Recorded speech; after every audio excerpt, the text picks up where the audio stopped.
Guys, आज हम बात करेंगे प्रेसिडेंट पावर। प्रेसिडेंट पावर के पास कौन कौन सी शक्तियां हैं, प्रेसिडेंट पावर क्या क्या हैं, उनको डिस्कस करेंगे। सबसे पहले पैराडोइंग पावर, क्षमादान की शक्ति। पैराडोइंग पावर क्या है, क्षमादान की शक्ति क्या है राष्ट्रपति की, ये हम डिस्कस करेंगे। फिर आपका ऑर्डिनेंस, अध्यादेश।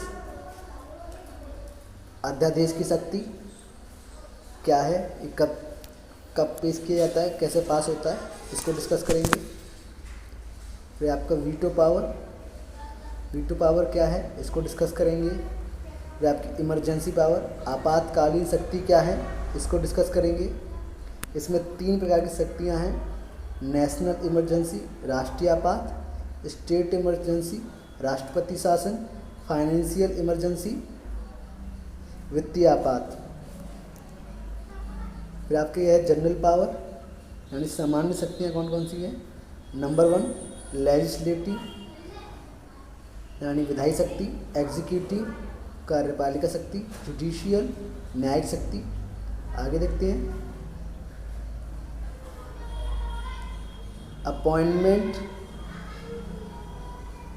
अपॉइंटमेंट, नियुक्ति शक्ति। फाइनेंशियल, वित्तीय शक्ति।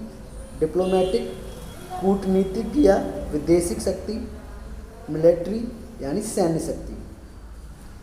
अब पैराडोइंग पावर में जो जो शक्तियां हैं, वो पैराडोइंग पावर, ये 5 टाइप्स हैं। प्रेसिडेंट 5 टाइप यानी 5 तरीके से क्षमादान करता है। कौन कौन सी? पहली आपकी पैराडॉन, क्षमा करना। रेस्परीव, प्रविलंबन करना। रेमिट, परिहार के साथ करना। रेस्पिरेट, विराम। कम्यूट, लघुकरण। ये कुछ शक्तियां हैं प्रेसिडेंट की। इसको हम डिटेल से डिस्कस करेंगे, विस्तृत रूप से चर्चा करेंगे, एक एक टॉपिक को क्लियर करेंगे, जिससे आपको कोई प्रॉब्लम्स ना हो। सबसे पहले डिस्कस करेंगे राष्ट्रपति की वीटो शक्ति, यानी राष्ट्रपति की वीटो पावर क्या है प्रेसिडेंट की, उसको डिस्कस करेंगे। तो वीटो पावर 3 टाइप्स की है, यानी विधेयकों पर वीटो के प्रकार कितने हैं? 3 प्रकार के हैं। कौन कौन से हैं? पहला है आपका अत्यंतिक वीटो या पूर्ण वीटो। ये क्या है? राष्ट्रपति विधेयक पर अनुमति नहीं देता है, यानी राष्ट्रपति किसी भी विधेयक पर अनुमति नहीं देता है। वो कौन सी पावर है? अत्यंतिक वीटो या पूर्ण वीटो। सामान्य गैर सरकारी सदस्यों पर किया जाता है। ये विधेयक पर अनुमति नहीं देना एक गैर सरकारी सदस्यों पर किया जाता है। सेकंड है आपका निलंबकारी वीटो, यानी राष्ट्रपति विधेयक को पुनर्विचार के लिए लौटाकर उसे निलंब कर सकता है। यानी इसका मतलब है राष्ट्रपति की जो निलंबकारी वीटो शक्ति है, किसी विधेयक पर पुनर्विचार के लिए वापस लौटा सकता है या उसको रद्द कर सकता है। आगे देखते हैं। यदि संसद उस विधेयक को पुनः संशोधन किए बिना या संशोधन के साथ पारित कर राष्ट्रपति के पास भेजती है, तो उस पर राष्ट्रपति को अपनी स्वीकृति देना बाध्यकारी होता है।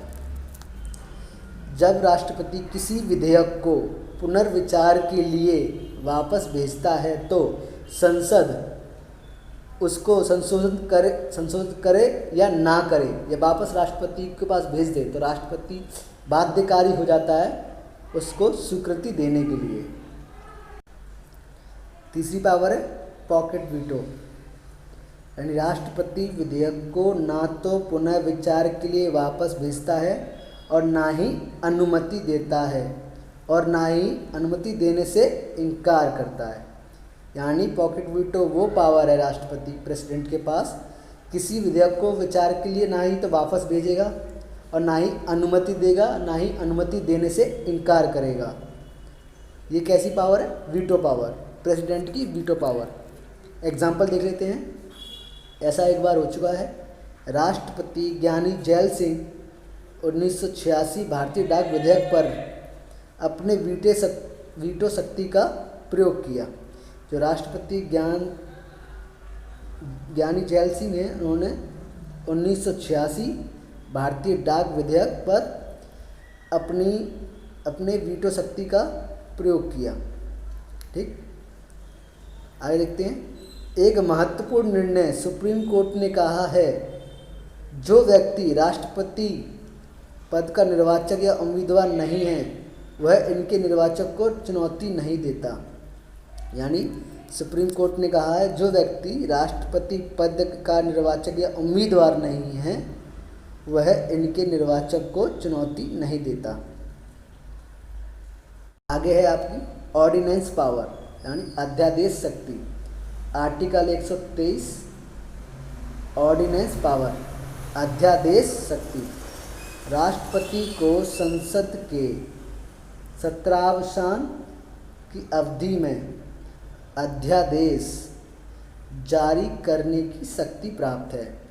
इस अध्यादेश को वही बल या प्रभाव होगा जो संसद द्वारा पारित किसी अधिनियम का होता है। इसका मतलब ये है, जब कोई संसद का सत्र नहीं चल रहा होता है उस समय राष्ट्रपति अध्यादेश जारी कर सकता है। वो अध्यादेश का बल और प्रभाव वही होगा जो संसद में किसी अधिनियम का होता है। आगे देखते हैं। राष्ट्रपति उन्हीं मामलों में अध्यादेश जारी कर सकता है जिनके बारे में संसद विधि बना सकती है। यानी राष्ट्रपति प्रेसिडेंट है, वही मामलों में अध्यादेश ऑर्डिनेंस जारी करेगा जिनमें जो पार्लियामेंट है जो लॉ बनाती है। अध्यादेश को संसद के दोनों सदनों के समक्ष रखा जाएगा और संसद को सत्र प्रारंभ होने के 6 सप्ताह के भीतर इसे अनुमोदन यानी अप्रूवल कराना होगा, अन्यथा यह प्रभाव में नहीं होगा। अध्यादेश पास करने के बाद उसे सत्र जब चालू होगा, प्रारंभ होगा, तो संसद के दोनों सदनों के समक्ष रखा जाएगा और संसद का सत्र प्रारंभ होने के 6 सप्ताह के भीतर उसको अप्रूवल कराना होगा, अन्यथा वह प्रभाव में नहीं होगा। राष्ट्रपति किसी भी समय वापस ले सकता है, चूँकि इस अध्यादेश का प्रभाव संसद में पारित अधिनियम जैसा होता है। अगर इसके द्वारा किसी के मौलिक अधिकारों का उल्लंघन हो जाए तो न्यायालय उसे उल्लंघन की मात्रा तक शून्य कर देगा। प्रेसिडेंट ऐसा कोई भी ऑर्डिनेंस नहीं पास करेगा जिससे किसी भी व्यक्ति के मौलिक अधिकारों का उल्लंघन होता है, फंडामेंटल राइट्स का उल्लंघन होता है। अगर होता है तो सुप्रीम कोर्ट या न्यायालय उसको जो ऑर्डिनेंस है, जो अधिनियम बना है, उसको शून्य घोषित कर देगा।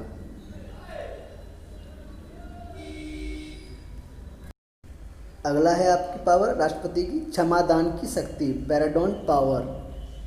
क्षमादान की शक्ति, पैराडोन पावर। आर्टिकल 72, आर्टिकल 72, अनुच्छेद 72।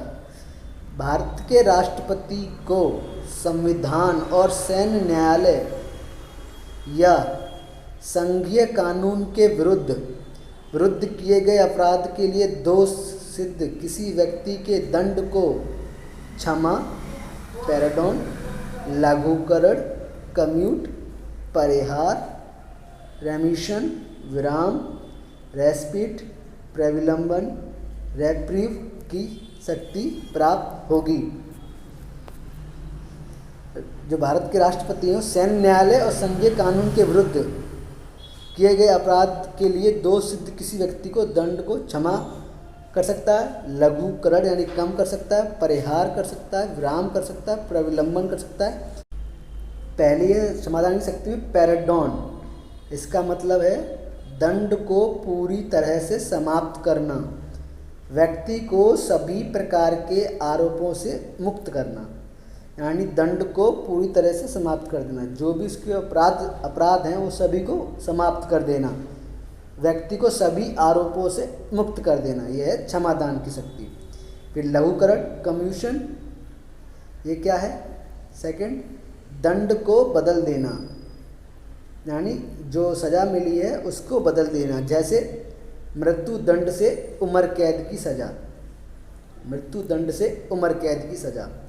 थर्ड है रेमिशन यानी परिहार, दंडादेश की प्रकृति को बदले बिना दंड की मात्रा को कम करना।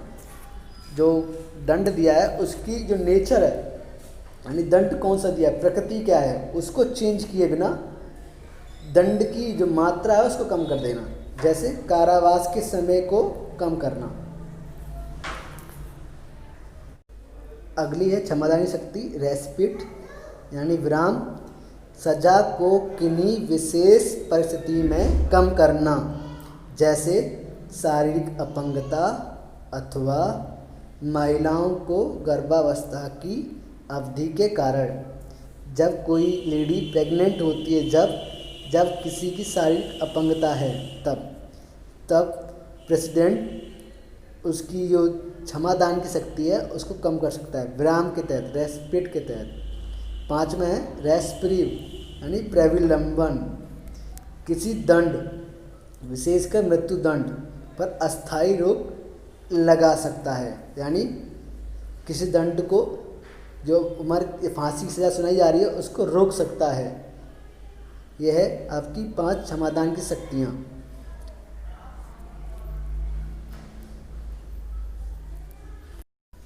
आगे है आपकी इमरजेंसी पावर, प्रेसिडेंट की आपातकालीन शक्तियाँ यानी इमरजेंसी पावर।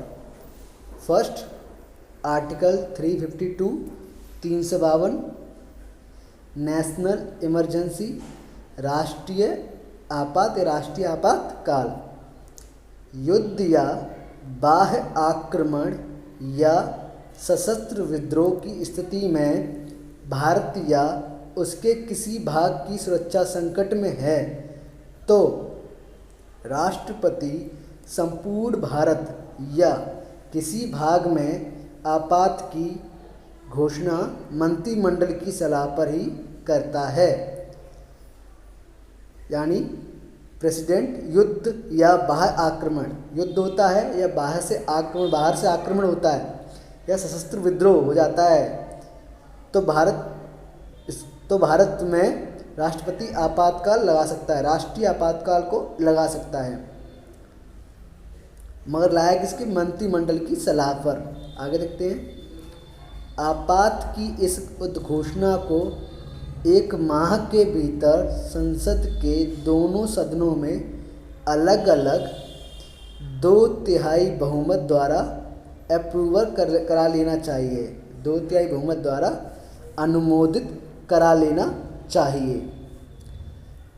प्रेसिडेंट ने राष्ट्रीय आपातकाल की घोषणा कर दी है, उसको 1 महीने के अंदर संसद के दोनों सदनों से अलग अलग 2/3 बहुमत द्वारा अप्रूवल करा लेना चाहिए। राष्ट्रीय आपातकाल में आगे है आर्टिकल 359, आर्टिकल 359 359। इसी आपात स्थिति से आर्टिकल 20, आर्टिकल 21 में वर्णित अपराधों के लिए दोष सिद्धि का संरक्षण और प्राणदायिक स्वतंत्रता के अधिकार को छोड़कर अन्य या मूल अधिकार फंडामेंटल राइट्स निलंबित या सीमित किए जा सकते हैं।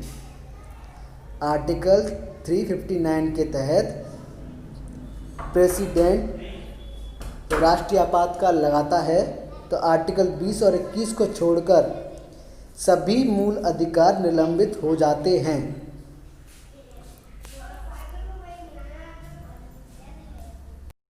अगली इमरजेंसी पावर है आर्टिकल 356 राष्ट्रपति का शासन। आर्टिकल 356 यानी अनुच्छेद 356 स्टेट इमरजेंसी, राष्ट्रपति शासन। राष्ट्रपति शासन, राष्ट्रपति राज्य में संविधान तंत्र के विफल हो जाने पर राज्य सरकार को अपने नियंत्रण में ले सकता है। जब किसी स्टेट में संविधान तंत्र विफल हो जाता है तो प्रेसिडेंट राज्य सरकार को अपने नियंत्रण में ले लेता है। इसे राष्ट्रपति शासन या राज्य आपात या संवैधानिक आपातकाल कहते हैं। क्वेश्चन आता है संवैधानिक आपातकाल किसे कहते हैं, तो राष्ट्रपति शासन को कहते हैं। संवैधानिक आपातकाल किसे कहते हैं, राष्ट्रपति शासन को कहते हैं। 356 में आगे आर्टिकल 357 राष्ट्रपति शासन की स्थिति में राष्ट्रपति हाई कोर्ट की शक्ति को छोड़कर राज्य की कार्यपालिका एवं अन्य सभी शक्ति को अपने हाथ में ले सकता है। जब किसी स्टेट में राष्ट्रपति शासन लगता है तो हाई कोर्ट की पावर को छोड़कर राज्य की कार्यपालिका की अन्य सभी शक्तियों को अपने हाथ में ले सकता है।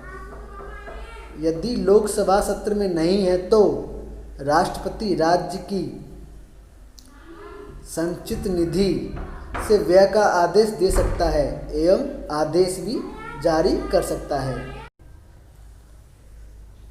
आर्टिकल 357 राष्ट्रपति शासन की स्थिति में राष्ट्रपति हाई कोर्ट की शक्ति को छोड़कर राज्य की कार्यपालिका एवं अन्य सभी शक्ति को अपने हाथ में ले सकता है। यानी राष्ट्रपति जब किसी राज्य में राष्ट्रपति शासन लगाता है तो हाई कोर्ट यानी उच्च न्यायालय की शक्ति को छोड़कर राज्य की जितनी भी एग्जीक्यूटिव पावर यानी कार्यपालिका शक्ति है सभी को अपने हाथ में ले लेता है। किसमें है, आर्टिकल 357। यदि लोकसभा सत्र में नहीं है तो राष्ट्रपति राज्य की संचित निधि से व्यय का आदेश दे सकता है। लोकसभा सत्र में नहीं है तो राष्ट्रपति राज्य की संचित निधि से व्यय का आदेश दे सकता है एवं अध्यादेश भी जारी कर सकता है और ऑर्डिनेंस भी पास कर सकता है।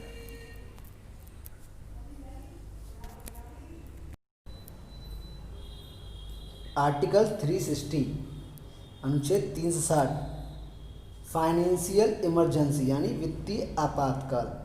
प्रेसिडेंट की इमरजेंसी पावर में थर्ड है, पहली है राष्ट्रीय आपातकाल, दूसरा है राष्ट्रपति शासन, तीसरा है वित्तीय आपातकाल। वित्तीय आपातकाल आर्टिकल 360 फाइनेंशियल इमरजेंसी। यदि राष्ट्रपति को यह समाधान होता है भारत या किसी भाग के वित्तीय अस्तित्व का संकट में है तो वह वित्तीय आपात की घोषणा करता है। यानी जब लगता है कि वित्तीय संकट है भारत या भारत के किसी राज्य क्षेत्र में तो राष्ट्रपति वित्तीय आपात की घोषणा कर देता है।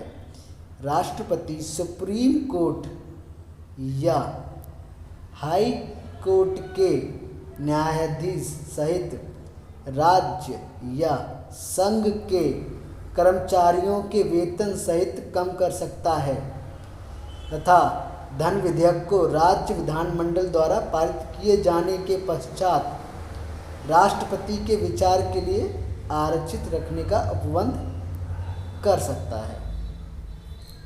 जब कहीं वित्तीय आपात लगा दिया जाता है, जब भारत में या भारत के किसी भाग क्षेत्र में, तो राष्ट्रपति सुप्रीम कोर्ट या हाई कोर्ट के न्यायाधीश राज्य या संघ के जितने भी कर्मचारी हैं उन सभी के वेतन में कमी कर सकता है तथा धन विधेयक को राज्य विधानमंडल द्वारा पारित किए जाने के पश्चात राष्ट्रपति के विचार के लिए सुरक्षित यानी आरक्षित रखने का उपबंध कर सकता है। अगली पावर है पावर ऑफ द प्रेसिडेंट। राष्ट्रपति शक्तियों में सामान्य शक्ति यानी जनरल पावर। उसमें पहला है आपका एग्जीक्यूटिव पावर यानी कार्यपालिका शक्ति। क्या है?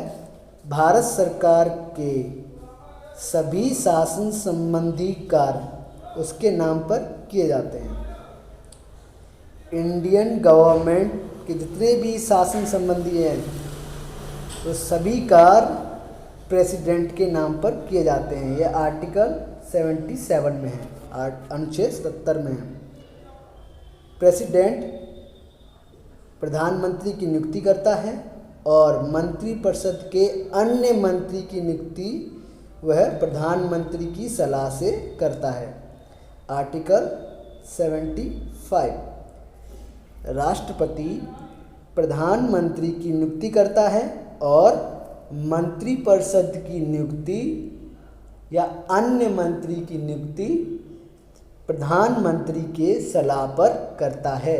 यह अनुच्छेद 75 में वर्णित है। आगे देखते हैं।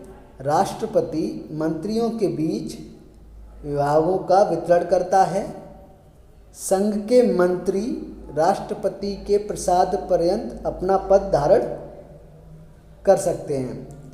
राष्ट्रपति मंत्रियों के बीच विभागों का वितरण करता है। संघ के मंत्री राष्ट्रपति के प्रसाद पर्यंत अपना पद धारण कर सकते हैं। ये क्या है सब? कार्यपालिका शक्ति और हैं, उनको भी देखते हैं।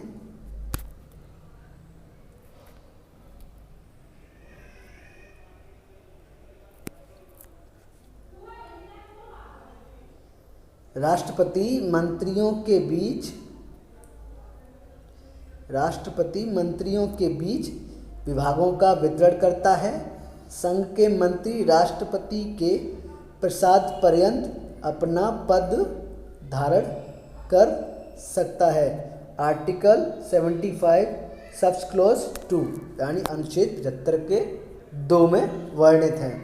यानी राष्ट्रपति मंत्रियों के बीच जितने भी डिपार्टमेंट हैं उनको डिस्ट्रीब्यूशन करता है और राष्ट्रपति के प्रसाद पर्यंत वो अपने पद पर बने रह सकते हैं। ये आर्टिकल 75 के 2 में है। आगे देखते हैं। राष्ट्रपति संघ के कार्यकलाप के प्रशासन संबंधी और विधान विषयक संबंधी जानकारी प्रधानमंत्री से मांग सकता है। राष्ट्रपति संघ के कार्यकलाप के प्रशासन संबंधी और विधान विषयक संबंधी जानकारी प्रधानमंत्री से मांग सकता है। संघ की संपूर्ण कार्यपालिका शक्ति राष्ट्रपति में निहित होती है। संघ की संपूर्ण कार्यपालिका शक्ति राष्ट्रपति में निहित होती है। जो टोटल इंडिया की एग्जीक्यूटिव पावर है वो प्रेसिडेंट के पास होती है। आर्टिकल 53, आर्टिकल 53, अनुच्छेद 53।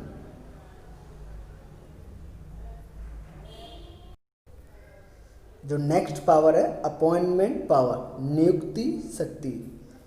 वह मुख्य न्यायाधीश तथा अन्य न्यायाधीश, सुप्रीम कोर्ट या हाई कोर्ट के न्यायाधीश की नियुक्ति करता है। यानी राष्ट्रपति सुप्रीम कोर्ट के मुख्य न्यायाधीश तथा अन्य न्यायाधीश की नियुक्ति करता है तथा हाई कोर्ट के मुख्य न्यायाधीश या अन्य न्यायाधीश की नियुक्ति करता है। सुप्रीम कोर्ट के मुख्य न्यायाधीश की नियुक्ति करता है तथा अन्य न्यायाधीश की नियुक्ति सुप्रीम कोर्ट के मुख्य न्यायाधीश की सलाह पर करता है।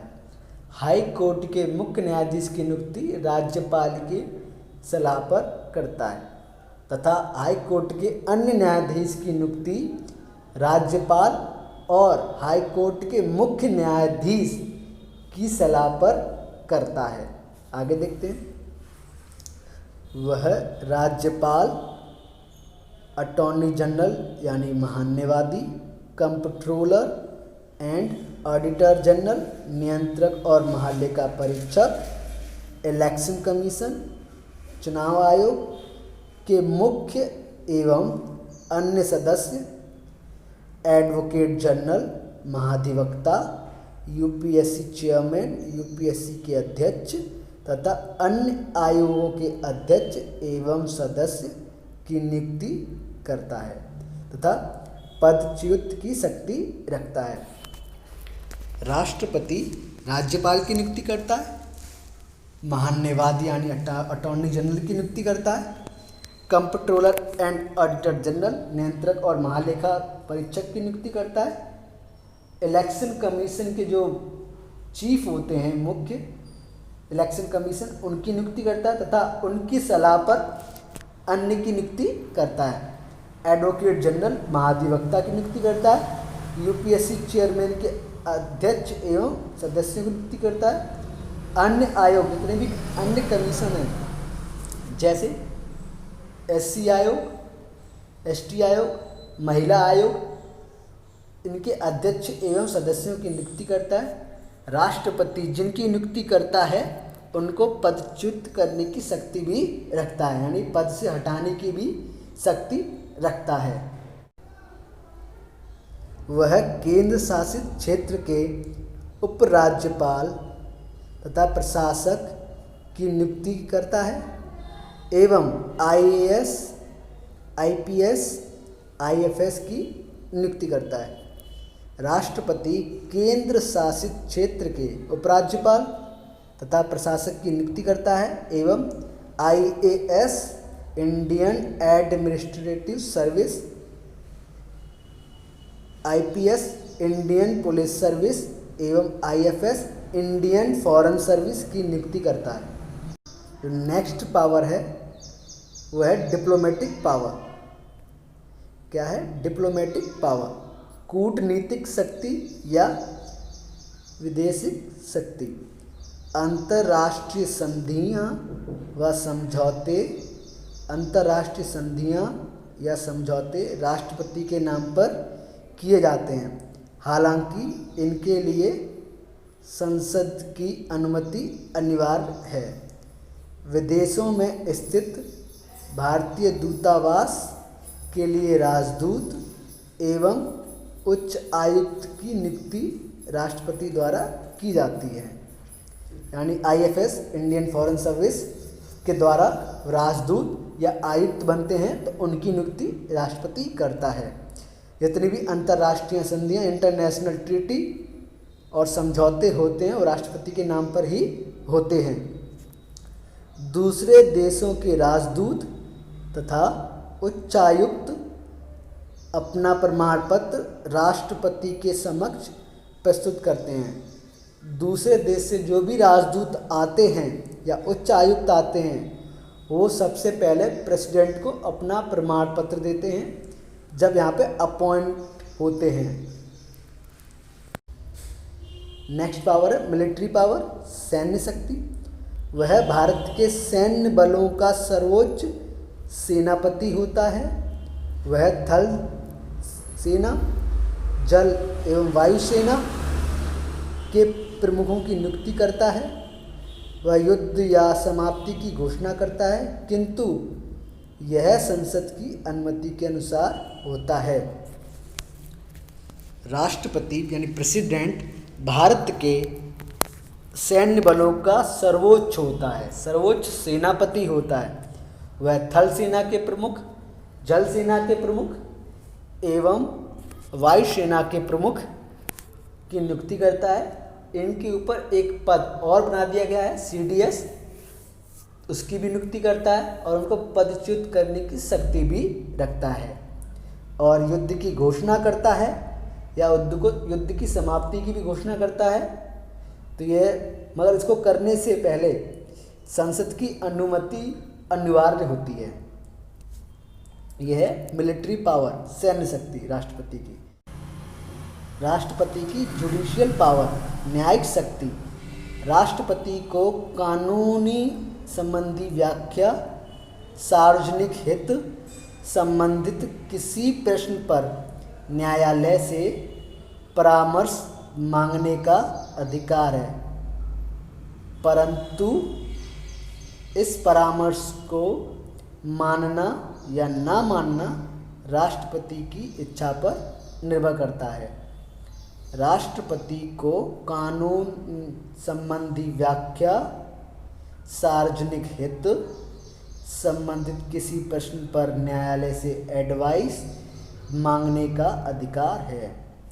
यानी राष्ट्रपति को कानून से संबंधित, व्याख्या करने से संबंधित तथा सार्वजनिक हित से संबंधित या किसी प्रश्न पर सुप्रीम कोर्ट या न्यायालय से एडवाइस या परामर्श मांग सकता है, परंतु इस परामर्श या एडवाइस को मानना या ना मानना राष्ट्रपति की इच्छा पर निर्भर करता है।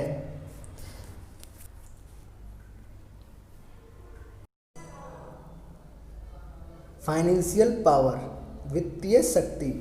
आर्टिकल 112, राष्ट्रपति प्रत्येक वित्तीय वर्ष के प्रारंभ में संसद के दोनों सदनों के समक्ष वार्षिक वित्तीय विवरण या बजट रखवाएगा। आर्टिकल 112, राष्ट्रपति प्रत्येक वित्तीय वर्ष के प्रारंभ में संसद के दोनों सदनों के समक्ष वार्षिक वित्तीय विवरण या बजट रखवाएगा। संविधान में वार्षिक वित्तीय विवरण दिया गया है, ना कि बजट। आकस्मिक निधि पर राष्ट्रपति का नियंत्रण होता है तथा वह आकस्मिक व्यय के लिए इस निधि से धन दे सकता है, परंतु इसे बाद में संसद की स्वीकृति आवश्यक है। भारत की आकस्मिक निधि पर राष्ट्रपति का नियंत्रण होता है। वह आकस्मिक व्यय के लिए इस निधि से धन दे सकता है, परंतु इसे बाद में संसद की स्वीकृति आवश्यक है। यानी इमरजेंसी जब होती है, जब राष्ट्रपति आकस्मिक निधि से धन का व्यय करता है, इसको संसद की स्वीकृति के अनुसार ही करता है। आर्टिकल 280, राष्ट्रपति को वित्तीय आयोग की नियुक्ति करने तथा आयकर से प्राप्त धनराशि यानी टैक्स से प्राप्त धनराशि केंद्र या राज्य सरकारों में बांटने का अधिकार है। आर्टिकल 280, राष्ट्रपति को वित्तीय आयोग की नियुक्ति करना तथा आयकर या टैक्स से प्राप्त धनराशि को केंद्र या राज्य सरकारों के बीच बांटने का अधिकार है। यह है आपकी फाइनेंशियल पावर प्रेसिडेंट की। प्रेसिडेंट की नेक्स्ट पावर है लेजिस्लेटिव पावर, विधायी शक्ति। राष्ट्रपति भारतीय संसद का अभिन्न अंग है। संसद राष्ट्रपति लोकसभा या राज्यसभा के दोनों सदनों से मिलकर बनती है। संसद राष्ट्रपति लोकसभा या राज्यसभा दोनों से मिलकर बनती है। आर्टिकल 79, संसद का गठन राष्ट्रपति करेंगे। ये लेजिस्लेटिव पावर, विधायी शक्ति है राष्ट्रपति की। आर्टिकल 85, राष्ट्रपति को दोनों सदनों के अधिवेशन को आहूत करने या उनका सत्रावसान तथा लोकसभा को भंग करने का अधिकार है। राष्ट्रपति आर्टिकल 85 के तहत दोनों सदनों के अधिवेशन को एक साथ बुलाने यानी आहूत करने का अधिकार है। उसको सत्रावसान यानी सत्र को खत्म करने का अधिकार है। लोकसभा को भंग करने का अधिकार है। आगे देखते हैं।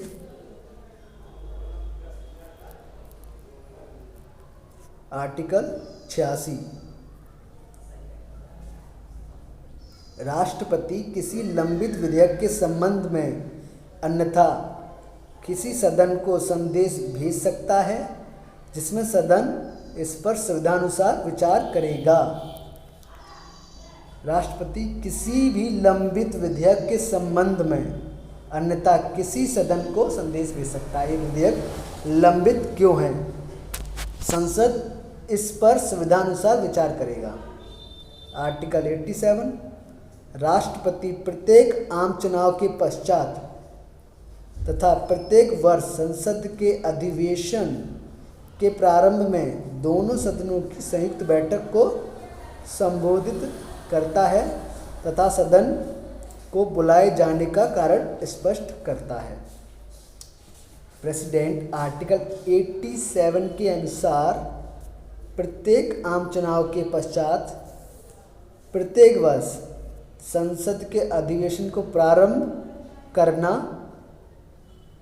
उसका सत्रावसान करना, संयुक्त बैठक को संबोधित करना या उसको संयुक्त बैठकों को बुलाना या उनके कारण को स्पष्ट करना, ये राष्ट्रपति की शक्तियां हैं। कौन सी? लेजिस्लेटिव पावर, विधायी शक्तियाँ। पावर टू नॉमिनेट्स मेंबर, सदस्यों को मनोनीत करने की शक्ति। आर्टिकल 331 यानी अनुच्छेद 331 के तहत राष्ट्रपति लोकसभा में आंग्ल भारतीय समुदाय के 2 सदस्यों को मनोनीत करते हैं। राष्ट्रपति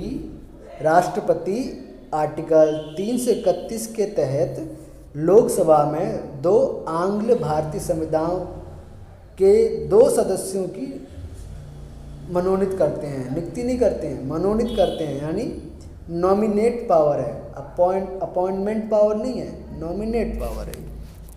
आर्टिकल 80, राष्ट्रपति राज्यसभा में साहित्य, विज्ञान, कला और सेवा, विशेष ज्ञान, व्यवहारिक अनुभव वाले 12 सदस्यों को मनोनीत कर सकता है।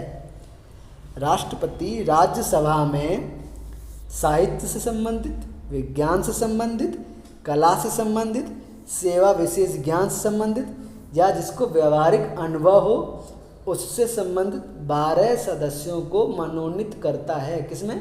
राज्यसभा में। और लोकसभा में 2 सदस्यों को मनोनीत करता है। वो कौन है? आंग्ल भारतीय समुदाय के सदस्य। आज के लिए बस इतना ही। प्रेसिडेंट कंप्लीट हो चुका है। नेक्स्ट हम अगली लेक्चर में वाइस प्रेसिडेंट को स्टार्ट करेंगे।